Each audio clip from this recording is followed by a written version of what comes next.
তাহলে দেবদা নিজে আপডেট দিচ্ছে যে ঝিলমিল গানটা অলরেডি কিশোরী গানের রেকর্ডটাকে ব্রেক করতে আসছে। মানে আপনি বুঝতে পারছেন কিশোরী গানটা ইতিমধ্যেই অলরেডি 200 মিলিয়ন ভিউজ ক্রস করে গেছে এবং সেই গানটা রেকর্ডকে ভাঙতে আসছে ঝিলমিল লাগেরে। তো এই ঝিলমিল লাগেরে গানটা কি আসলেই কিশোরী গানের রেকর্ডটাকে ব্রেক করতে পারবে? এবং যেহেতু দেবদা বলছে, তাছাড়া মহেন্দ্র সোনিও কিন্তু টুইট করে জানিয়েছে যে 100 মিলিয়ন ভিউজ অলরেডি ক্রস করে যাবে, কোনো কথা হবে না।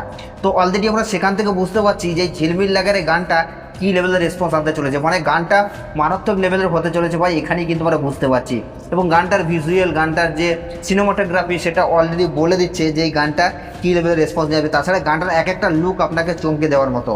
তো এখন প্রশ্ন হলো এটাই, আর মাত্র একদিন বাকি, মানে আগামীকালই আসতে যাচ্ছে ঝিলমিল লাগের। তো দেখা যাক কিশোরী রেকর্ডটা কি ব্রেক করতে পারে কি না। তো গাইস, আপনাদের উদ্দেশ্যে আমি একটা কথাই বলবো, আপনাদের কি মতামত?